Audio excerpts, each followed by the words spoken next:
Hi everyone, my name is Lindsay Gales, and today for the Designing for the Audience and Engagement assignment, I will be talking about math, particularly the curriculum called Tang Math. So without further ado, let's get into my student population. So I am currently a second grade teacher. I teach 14 second graders between the ages of 6 and 7 years of age. So because I am an elementary teacher, I have my students for 75% of the day, pretty much. I teach math, guided reading, phonics, science, ELA. ELA also touches on social studies content. Students only leave my classroom for those specials. So library, music, physical education, art, and of course lunch. They have 2 specials every single day for 30 minutes each. Within my lessons, when they are with me, so the majority of the day, we use the I do, we do, you do model. Now, to talk about my classroom interactions and my area of study, I'm going to focus on math for the purpose of this course. And this year, my school district is trialing a new curriculum called Tang Math. As I said before, it's created by expert mathematician Greg Tang. We follow the scope and sequence he created for second grade, which I will show you in a quick second. Each lesson is designed to be taught in one day, and it incorporates different models with every skill: concrete, pictorial, and abstract. And each one of these models is meant to help differentiate instruction. Some of the main topics I will be teaching up until our 11th week of this program include adding and subtracting to 100 and word problems to 100. Within these overarching topics, there are subtopics where students are going to learn how to add 2, 3, and 4 add-ins. Students will also learn how to add and subtract with and without regrouping. Within our word problems, students will practice learning keywords to help differentiate and determine which operation they should be using to solve the problem, as well as learning how to compare values. Now, to talk a little bit about why this program is so engaging, manipulatives are a big part of this, and I want to show you the actual website itself. Now, Greg Tang is a firm believer that you only get to utilize this stuff if you pay for the program. So unfortunately, I could not attach any of this to my slideshows, so I figured I'd give you a little sneak peek instead, so that I could really show you why this program is so engaging. Now, when you get to this homepage, you select Teach and Learn, and then it gives you the scope and sequence for second grade. And as you can see, every single lesson is numbered in order. It builds upon each other, which I'll get more into that later on. Oh my gosh, sorry. I hope you can still see me. My computer just glitched. Yes, so let's dive into the lesson I taught today, which was lesson 11. So we are talking about subtracting to 100, making 10 with number bonds. Now, this curriculum is extremely engaging because it incorporates different models, as I said before, to give the students the tools they need to help solve the problems.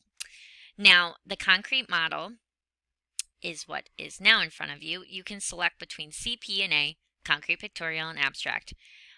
It doesn't change the problem itself, it just changes the model, which is the whole point of Tang, and which I absolutely love, and I'll get into this more.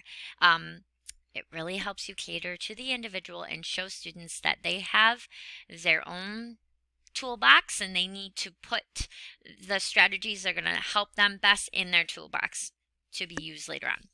So this is the concrete model. And concrete incorporates hands-on manipulatives to help aid students with real-world objects to help that content sink in. So for example, you are given 10 frames.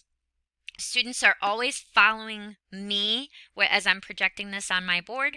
They also have this in front of them, either 10 frames with place value desks, or sometimes they opt for a whiteboard dry erase whiteboard or a dry erase pocket chart, and they circle and draw in their 10 frames. They tend to like that better. Now, this is the pictorial model. The pictorial model Give students who are visual learners a better understanding, but in a simplified fashion, because the 10 frames and the manipulatives and the place value discs, they all can be overwhelming for students. So I will say 70% of my class actually really flock towards the pictorial model. I'll say there's students that definitely grasp the content easier. The concrete is definitely going to help that number sense sink in for my struggling learners. And then the abstract model is obviously going to be our goal. So that's taking it into just a straight equation. And obviously the goal is for students to be able to answer these problems without needing manipulatives. But the whole point of Greg Tang and what I've really been focusing on in my classroom is making sure students go back and they show their work, and they select if they want to use the concrete pictorial model. They know how to draw it below, because I want to see how they're getting that understanding, because at this age, very commonly they can guess or use their number line, and I want to know how they're really getting the answer, what they're really using. Okay, so I also think this program is extremely engaging because it's very appealing, visually appealing. Problems are broken into steps with the board highlighting specific actions students need to take. So as you can see, as I'm on the board, this is kind of like a slideshow, and I click next step, and it will actually highlight the step, and it will highlight what's happening on the board. So subtract how many to make 10. It visually shows you need to get rid of 3, and then it will go ahead as so far as to cross that out. And then it will highlight the next question. How many more do you need to subtract, because we're trying to subtract 4? Well, I need to X out 1 more to get to 4. Now I need to look at how many more place value discs do I have left over. So this is an extremely engaging platform. It's very hands-on.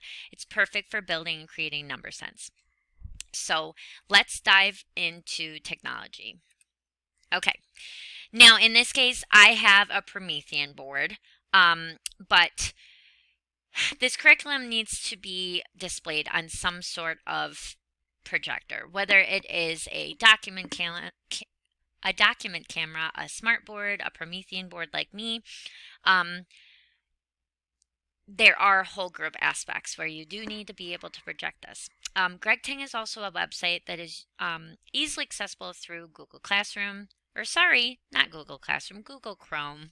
However, it is a program that needs to be purchased by the entire district in order to utilize it. So unfortunately, not entirely unfortunately, but Greg Tang is a firm believer that the entire district needs to be on board, at least K through 5. The building needs to be on board. You can't just pick and choose grade levels.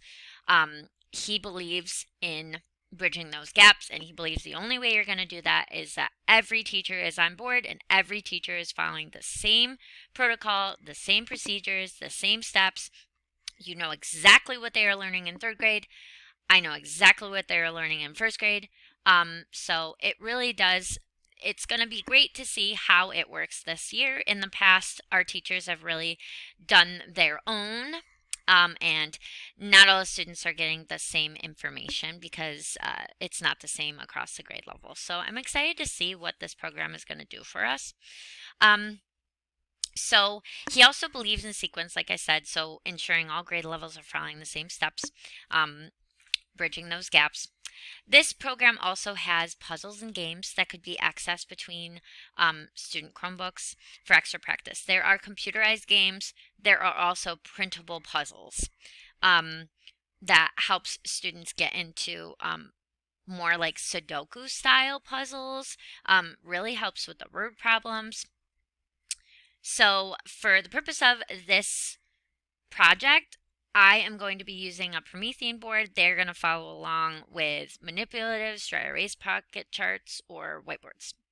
Okay, so how this relates to a larger universe of learning. As mentioned before, Greg Tang specifically crafted his lessons to be followed in sequence, as I showed you before. He numbers every single lesson and presents an easy interactive scope and sequence that can easily just click on and pop the lesson up. And it makes sure that every teacher is following the same exact, like, you know, my whole grade level is pretty much in the same area. Of course, we do make sure that we stop and reteach and go back through if any students are struggling. But by following these lessons, our district can better follow grade level expectations and ensure that each grade level student is getting the subject matter they truly need. In the past, not every student was getting the same type of math, same style of math. So this curriculum truly builds on itself. It incorporates skills across lessons to make sure students are reviewing previous knowledge learned while also applying it with different techniques and strategies. Essentially, the skills they learn are part of a larger learning universe that will take place in third grade, fourth grade, and so on. Math is a skill that adds on to itself. Once you grasp the basics, the strategy is revisited and kind of another layer is added onto it. I would like students to be able to pull from the many manipulatives they will be introduced to this year and pick the strategies that best helps them. That's going to be my overarching goal. Above all, I want them to embrace the content and use the supports as needed, and to know math is very complex. There are different ways to get to a problem. And above all, I want students to feel confident in their abilities, but know there are always strategies and tools to help them as they progress. Okay, so last but not least, the 3 different topics that I selected from Dr. O'Connor's Scaffolding Complex Learning article. Number 1, understanding the big picture. It's placing learning in context. Students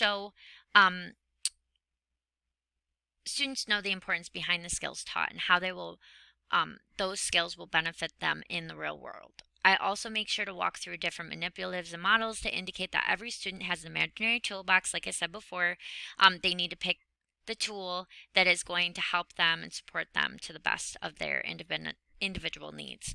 I also need to take a step back, remember the purpose behind my instruction, making sure I'm evaluating their learning each and every day so that I'm catering instruction to their individual needs. So I really, throughout this program and a lot of things I just talked to you about, I really wanted to understand that bigger picture and show them the true reason behind why we need math, why we need to learn about adding. And I try to use as many real world examples with money and going to the store and buying different things to show how they're going to need to know this when they grow up. Number 2, ensuring we have an environment of trust. I always take the first 6 to 9 days of the school year to focus on building a classroom community. I treasure morning meetings. They really help grow our social skills and help students learn to trust one another. Now, this may seem funny when talking about math, but it's incredibly important for our classroom to be a safe space where students are encouraged to try and support one another, and it's okay to make mistakes. I want students to know that they can take risks in front of one another, and we are there to support them. I also want students to learn from one another and be comfortable collaborating with others. Really, teaching and learning is a collaborative experience. So the only way math is really going to fly is if they feel comfortable with one another, and they have to have trust to be able to do that. And the last is incorporating prior knowledge. It's incredibly important to value the learner. This is what will encourage trust to bloom. So Greg Tang really values the learner by showing them a bunch of different manipulatives and techniques and strategies they can use. They select based on how they understand the content. And then it's my job to challenge prior learning, show how math connects to skills that were previously taught. Math is a subject, like I said, that truly builds upon one another, builds upon the skills learned in the past. So I always try to show this connection between the skills my students learned in first grade. This will help enrich the experience in the classroom, forming more connections behind our learning, add to greater discussions. And like I said before, they truly get the importance of why we are learning these contents. So this was my project idea in a nutshell. I'm really excited to dive more into this as I am getting used to learning Greg Tang as well. So thank you so much. Have a wonderful day. I hope you enjoyed.